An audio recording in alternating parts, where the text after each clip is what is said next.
So this is Dangelo Family Farms in Columbiana County, Summitville, Ohio.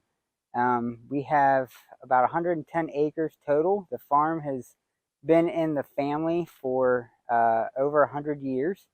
I would be the fourth generation or third generation. We have 5 generations total in the family, kind of around the farm right now.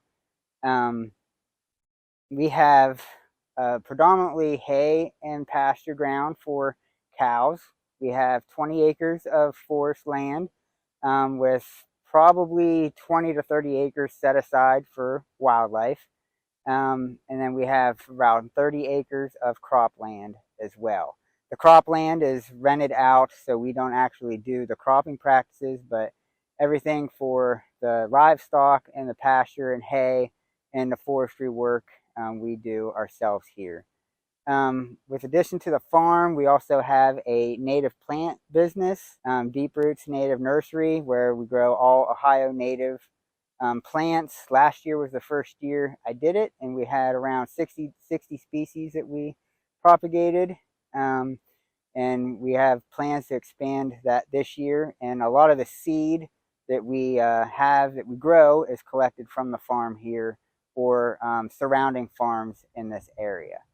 So we kind of take an ecosystem approach, and we utilize the best way we can everything we can on the land. But the overall goal is managing for wildlife and habitat here. So I actually use the livestock as a tool for grassland management as compared to running a tractor and mowing it all the time. So that's how we look at things here. The conservation practices that we have done on our farm, the list is starting to get fairly extensive.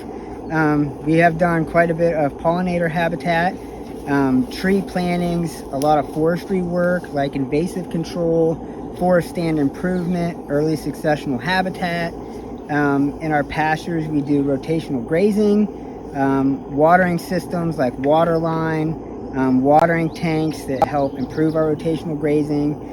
We've done fencing, interseeding our pastures, bird boxes, structures for wildlife. We've done quite a bit of those conservation practices. Whenever we went through EQIP in the application process, we qualified, I individually qualified as a beginner farmer rancher for the farm. So a lot of people might think like, oh, this is a 100-year-old generational farm. How can you be a beginner farmer? And that's true in a lot of cases. However, I've only been actually calling the shots on the farm and taking over things over the past 3 years, kind of after my grandfather had passed. And it's really challenging as somebody to inherit a huge piece of land and not be able to financially take care of it. I mean, a lot of people don't realize what really goes into implementing a lot of practices on your farm. Everything costs money nowadays, and that can be really challenging. Whenever you go through a program or ask for a conservation plan or grazing management plan, whatever it may be from your NRCS or Soil and Water office, they generally check in with you throughout that process and review things as they're kind of developing them. Because it's really important for the landowner to provide that input to make the conservation plan effective. The local offices, they realize that you can't get conservation on the ground just by telling somebody what needs done. It has to be feasible economically and land use wise for the landowner themselves to implement. They also will go over a couple times with you the cost to implement some of these practices and what you are going to get through a program. And it's important to realize that when you get into a program, the program does not always cover 100% of the cost. It rarely covers 100% of the cost. There's some things it covers 20%. There's some things it covers 90%. So if you go into conservation programs with the understanding that you're going to have money in it too. I mean, you need to have some skin in the game to implement these practices. The programs are not there to make you money. But our offices have been clear on that, and and it's important they review that with the landowner. So that's something else you should expect when working with your local offices. You have to go into this open-minded.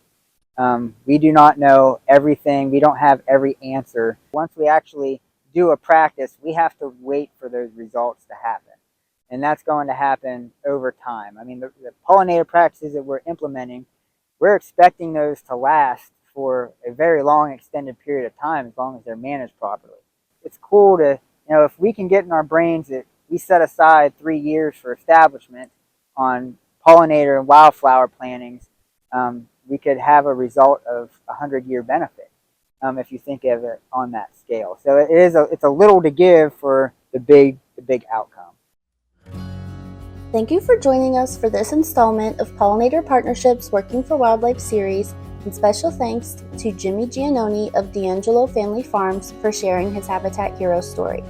This video is made possible through funding from the National Fish and Wildlife Foundation and support through the Natural Resources Conservation Service. To read the full interview with Jimmy Giannone or to learn more about the on-farm benefits of pollinator habitat and how you can support pollinators on your ag lands, visit pollinator.org/NRCS Partner Biologists or click the link in the description. Be sure to subscribe to the Working for Wildlife email list for information about events and to ensure you never miss a new video.